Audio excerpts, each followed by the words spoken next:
Hello student, welcome back to my YouTube channel. बच्चों, आज मैं आप लोगों को डीएवी पब्लिक स्कूल क्लास 7 की चैप्टर 4 का वर्कशीट 2 इसका क्वेश्चन नंबर 2 मैंने प्रीवियस वीडियो में क्वेश्चन नंबर फर्स्ट और प्रॉपर्टीज़ मैंने उसमें बताई है। अगर आपने नहीं देखा है तो आप प्लीज़ मेरे प्रीवियस वीडियो को देख लीजिएगा। तो प्रीवियस वीडियो में मैंने प्रॉपर्टीज़ बताई है वर्कशीट 2 की, और क्वेश्चन नंबर फर्स्ट बताया है कि किस प्रकार से लगेगा, किस प्रॉपर्टी पर लगेगा। अब मैंने आप उसमें फर्स्ट वीडियो में मैंने होमवर्क दिया था कि जिस तरीके से क्वेश्चन नंबर फर्स्ट सॉल्व होता है उसी प्रकार से क्वेश्चन नंबर सेकंड को भी सॉल्व करना है। तो आप लोगों ने हो सकता है सॉल्व किया हो, और अगर मेरी वीडियो को नहीं देखा है तो उसे प्लीज़ देख लीजिएगा। और ये क्वेश्चन नंबर 2 का मैंने कहा था कि मैं आपको दिखाऊंगी कि किस प्रकार से हुआ है। तो अगर आपने नहीं किया है या कर लिया है तो इसे मैच कर लीजिएगा, और मैं आज आप लोगों को उसके बाद फिर क्वेश्चन नंबर 3 को सॉल्व कराऊंगी। तो ये क्वेश्चन नंबर सेकंड है। देखिए, क्वेश्चन नंबर सेकंड का फर्स्ट पोर्शन है, उसमें ये बताना था कि नॉट इक्विवेलेंट है। इसे शो करके दिखाइए कि ये जो भी आपको दिए गए हैं, ये देखिए क्वेश्चन था कि each of the following cases show the rational numbers are not equivalent. इसे दिखाना था कि ये नॉट इक्विवेलेंट है। तो ये मैंने देखिए इसमें दिखाया है कि क्या करते हैं, इसके P/Q और R/S इसे मान लेते हैं। तो P को क्या करेंगे, S से इससे, और Q को इससे मल्टीपल करेंगे, यानी कि 4 को 27 से और 9 को 16 से। तो हम देखते हैं कि इसमें 108 आ रहा है और इधर आ रहा है इसका मल्टीप्लिकेशन 144, जो क्या है, नॉट इक्वल। तो नॉट इक्वल है, यही हमको दिखाना है। तो सो हम क्या लिखेंगे कि 4/9 एंड 16/27 आर नॉट इक्विवेलेंट। इसी प्रकार से देखिए सेकंड क्वेश्चन भी सॉल्व हुआ है, इसे भी आप अपना मैच कर लीजिए। अगर आपका करेक्ट है तो बहुत अच्छी बात है, समझ में आ गया होगा, और अगर नहीं करेक्ट है तो इसे आप कर लीजिएगा अपने नोटबुक पर। तो ये देखिए, ये क्वेश्चन नंबर 3 है, सेकंड का थर्ड क्वेश्चन है, इसे भी सॉल्व किया गया है। और ये भी हमारा क्या आता है, नॉट इक्विवेलेंट। तो नॉट इक्वल यानी आपको इसे भी सॉल्व करके दिखाना था। तो यहाँ पर हम लिखेंगे कि नॉट इक्विवेलेंट।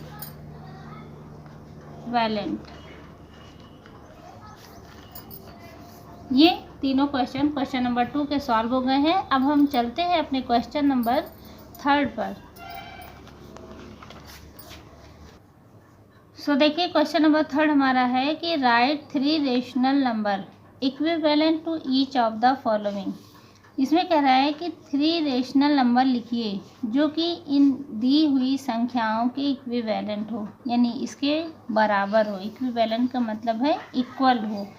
ये बिल्कुल इसी प्रकार इसको भी सॉल्व करना है, इसको भी, यानी इसके 3 रेशनल नंबर लिखने हैं प्रत्येक की। तो इसके लिए आपके बुक में एक एग्जाम्पल दिया गया है, आप अपनी बुक को देखिएगा। तो इसमें एग्जाम्पल जिस तरह दिया है इसी तरह इसको भी आप सॉल्व कर सकते हैं। आप अपने एग्जाम्पल को, एग्जाम्पल नंबर 3, इसमें देखिए एग्जाम्पल नंबर 3 बिल्कुल सेम वैसे ही क्वेश्चन है। इसमें कह रहा है कि right 3 rational numbers which are equivalent to 3/5। जो 3/5 के इक्विवेलेंट हमको 3 रेशनल नंबर लिखने हैं। तो इसके लिए सबसे पहले क्या किया गया है, 3/5 को हम किसी भी सेम इंटीजर से ऊपर और नीचे, यानी कि इसका जो हमारा डिनोमिनेटर होगा और जो हमारा न्यूमरेटर होगा, दोनों में हमको सेम जीरोस, यानी integer, non zeros integer, zero नहीं होना चाहिए, चाहे पॉजिटिव संख्या हो या निगेटिव संख्या है। 2 है, -2 है, 3 है, -3 है, तो जीरो को छोड़कर बाकी किसी भी इंटीजर को लेकर के जिसमें न्यूमरेटर और डिनोमिनेटर दोनों में यूज़ करना है सेम इंटीजर को। उससे हम जब मल्टीप्लाई करेंगे तो जो संख्या हमें प्राप्त होगी वो क्या होगी, वो दी हुई संख्या के इक्विवेलेंट होगी। जैसे 3/5 है तो इसको 2 से देखो, 2 से इसका न्यूमरेटर को भी मल्टीपल किया गया है और 5 को भी किया गया है। तो 3 2 जा 6 और 5 2 जा 10 आया। अब अगर हम इसको अब ये कैसे हम जानेंगे कि ये इक्विवेलेंट है 3/5 के? इसको जानने के लिए अगर हम इस क्वेश्चन को सॉल्व करें, यानी इसको सिंप्लीफाई करते हैं, तो क्या आएगा? फिर से वही आ जाएगा, यानी क्या है वो उसका इक्विवेलेंट है। तो इक्विवेलेंट उसी को कहेंगे कि जिसे सॉल्व करने पर पहली संख्या फिर से प्राप्त हो जाए। तो बिल्कुल सेम देखो, 2 से किया गया, फिर -3 से किया गया है, फिर 5 से, सेम इंटीजर लेकर क्रम से आप करते जाइए। तो 1 2 3 3 हमें इसी के इक्विवेलेंट रेशनल नंबर प्राप्त हो जाएंगे जो 3/5 के होंगे। तो जैसे ये क्वेश्चन है, सेम इसी तरह आपका थर्ड क्वेश्चन है। हम चलते हैं, आपको दिखाते हैं कि किस प्रकार लगाना है। ये क्वेश्चन नंबर थर्ड का फर्स्ट है, 4/7 के इक्विवेलेंट हमें 3 रेशनल नंबर प्राप्त करना है। तो हम क्या लिखेंगे? पहले लिखेंगे कि to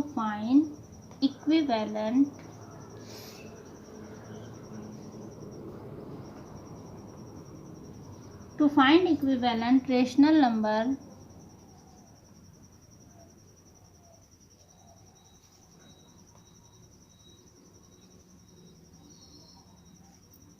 numbers multiply numerator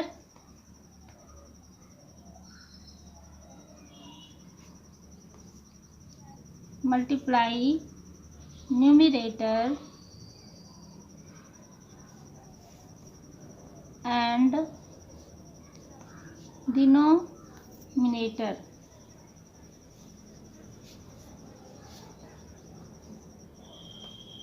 numerator और डिनोमिनेटर को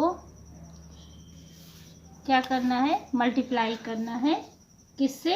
बाई एनी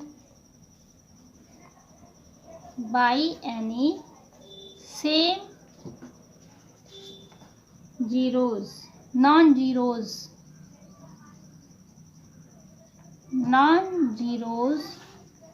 जीरो इंटीजर।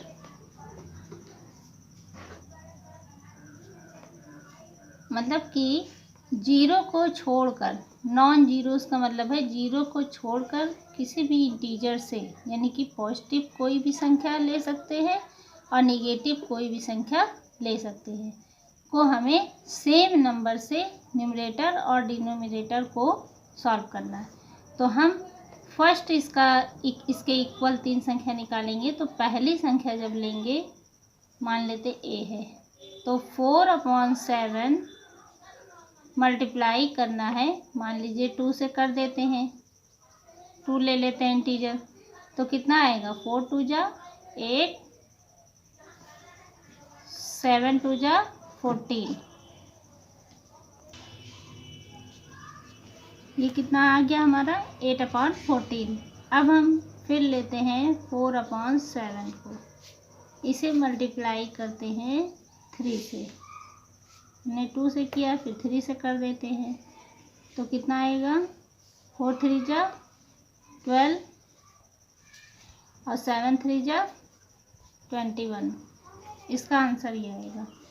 अब 2 से हो गया, फिर 3 से हो गया, अब 4 से कर देते हैं। 4/7 को 4 से कर देते हैं, तो कितना आ जाएगा? 4 4 जा 16/7 4 जा 28। तो 3 रेशनल नंबर हमारे निकल कर आ गए। इसे हम कहेंगे हेंस 8/14, 12/21 और 16/28 are 3 rational numbers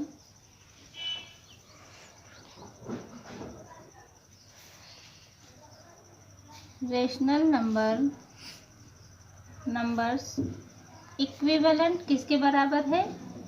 इक्विवेलेंट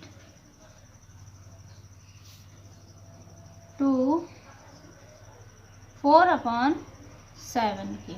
तो हमारा आंसर क्या आता है 8/14 और 12/21 और 16/28। तो बच्चों ये क्वेश्चन आपको समझ में आ गया होगा। अब हम चलते हैं क्वेश्चन नंबर 2 सॉल्व करते हैं, 3rd का 2nd क्वेश्चन।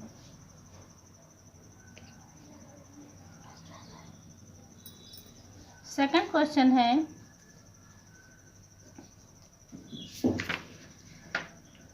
36/108।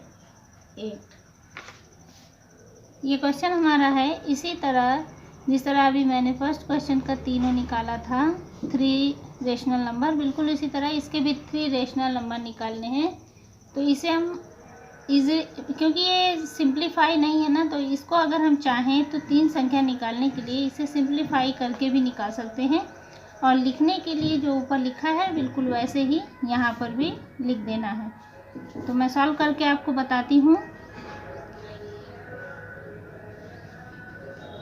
देखिए फर्स्ट क्या करेंगे, सबसे पहले हम 36/108 को अगर चाहें तो वैसे ही मल्टीप्लाई करते जाएं 2 से, 3 से, 4 से, पर इसमें जो बुक में आंसर दिया है इसको डिवाइड करके दिया है, यानी कि दोनों आपकी प्रॉपर्टीज़ हैं। मल्टीप्लाई करने पर भी रेशनल नंबर आता है वो, और अगर हम डिवाइड करते हैं, 3rd प्रॉपर्टी हमारी थी कि अगर हम डिवाइड करते हैं किसी संख्या से, सेम संख्या से, तो भी हमारी रेशनल नंबर ही आएगी जो इक्विवेलेंट होगी। तो इसके लिए हम क्या करेंगे, इसे 2 से डिवाइड कर देंगे। इसके इक्विवेलेंट संख्या प्राप्त करने के लिए हम क्या करेंगे, 36 को डिवाइड करेंगे 2 से और 108 को डिवाइड करेंगे 2 से, तो भी इजीली आंसर आपका आ जाएगा। इसे डिवाइड करेंगे तो 2 1 जा 2 और 2 8 जा 16, 2 5 जा 10 और 2 4 जा 8, यानी एक रेशनल नंबर हमारा निकल के आ गया क्या, 18/54। 18/54 में अगर मैंने डिवाइड किया है तो इसे मल्टीपल करेंगे। बी निकालने के लिए हम अब अगर चाहें तो इसी को लेके कर सकते हैं, और नहीं तो इसको भी कर सकते हैं। तो और सिंप्लीफाई कर देते हैं, इसी को ले लेते हैं। तो 18 चूँकि ये तो इसकी इसी के इक्विवेलेंट है तो इसी को ले लेते हैं। 18/54 इसे हम डिवाइड करते हैं 18/54 को 2 से, इसे भी कर देते हैं डिवाइड। इसे सिंप्लीफाई करते जाते हैं, इसके ही इक्विवेलेंट संख्या आ जाएगी। 2 से फिर करेंगे तो 2 9 जा 18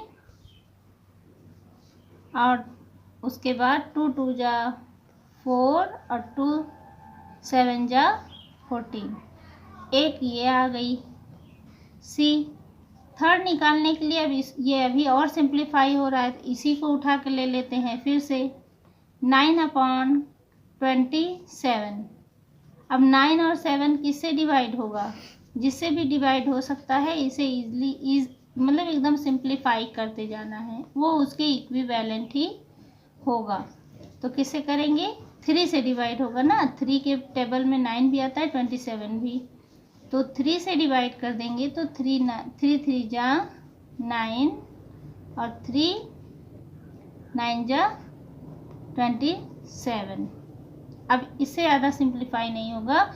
तो अगर हम देखते हैं तो हमारा ये 18/54, 9/27 और 3/9, ये तीनों रेशनल नंबर किसके इक्विवेलेंट हैं, इस संख्या के, यानी 36/108। तो लिख सकते हैं कि हैंस 18/54, 9/27 and 3/9 are 3 rational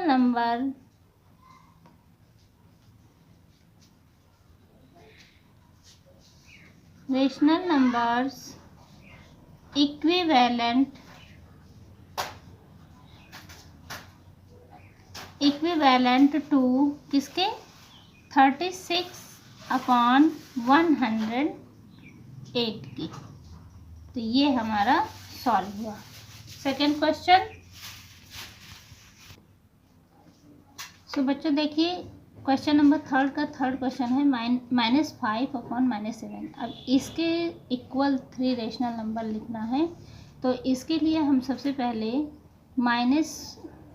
पहली संख्या लिखने के लिए, प्राप्त करने के लिए हम क्या करेंगे, इसके नॉमिनेटर और डिनोमिनेटर में सेम संख्या से करना है। तो -5/-7 इसको हम सबसे पहले क्या करते हैं, पॉजिटिव बना लेते हैं।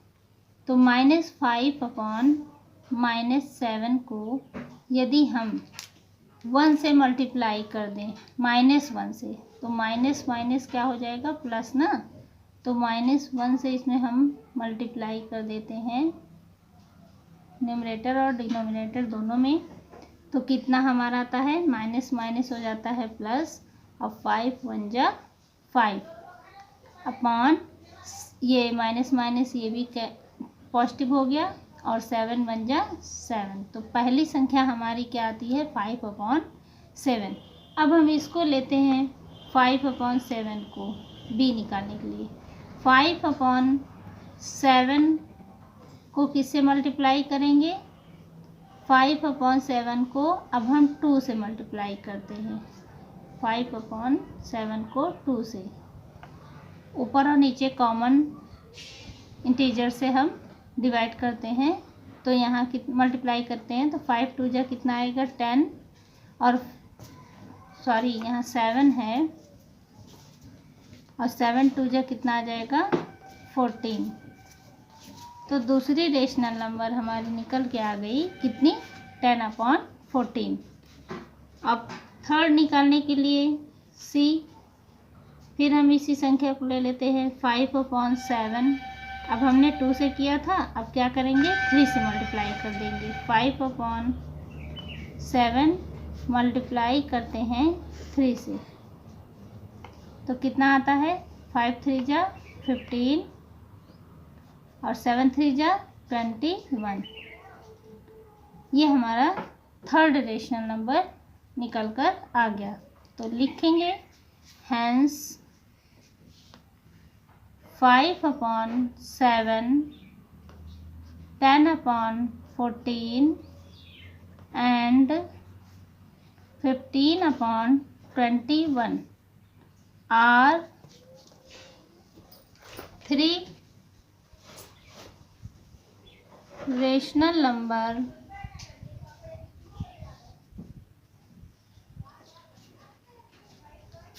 numbers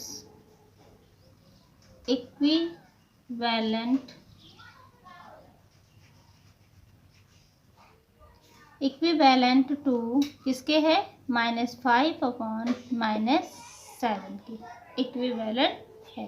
तो ये आपका सॉल्व हुआ। सो बच्चों क्वेश्चन नंबर 4 देखते हैं।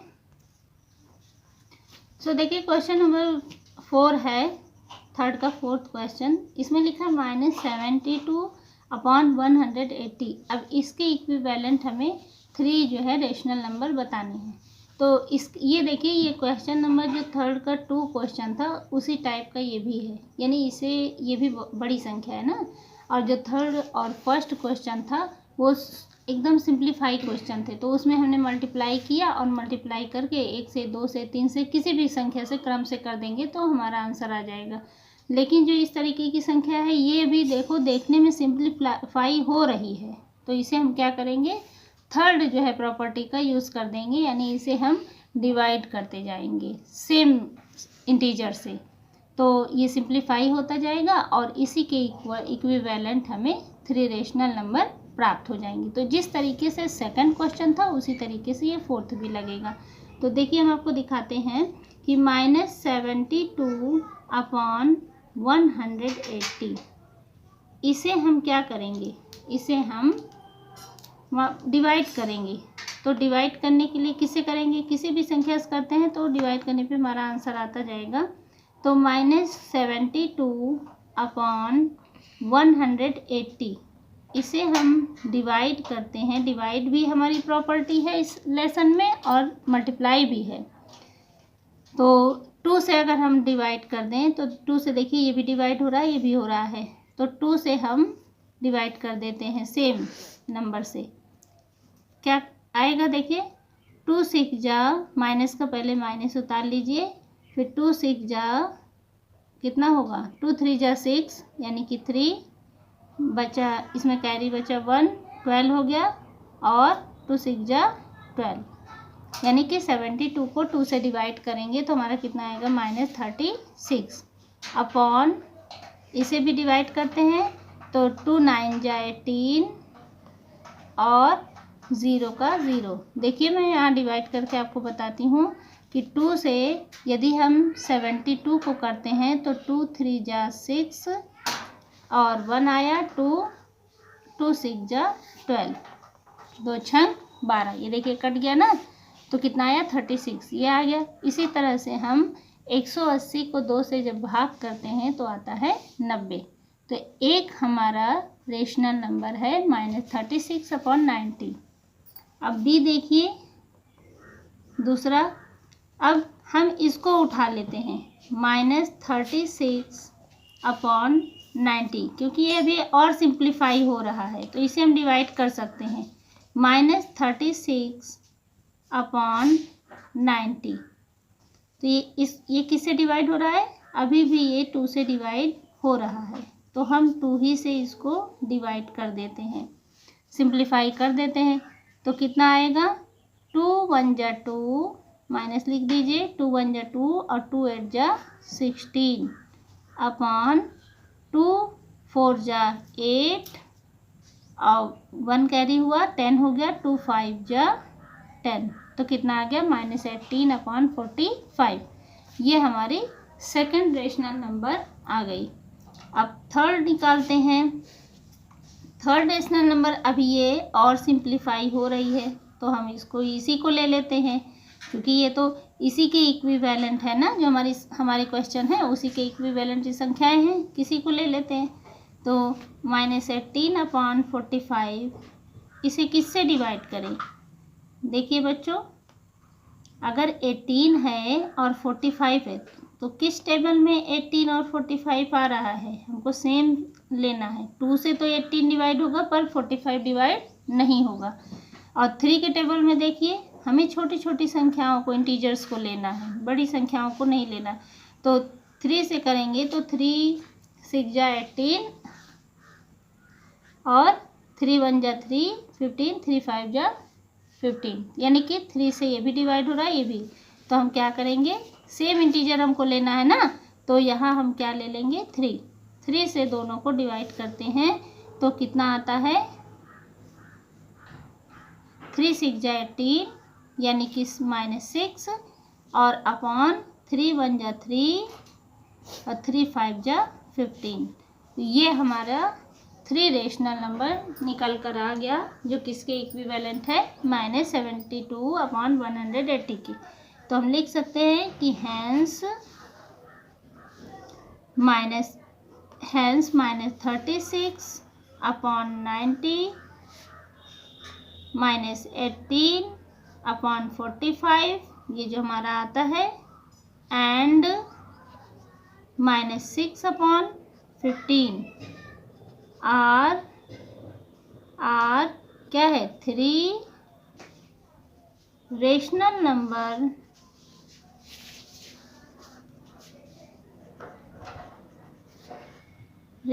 Numbers equivalent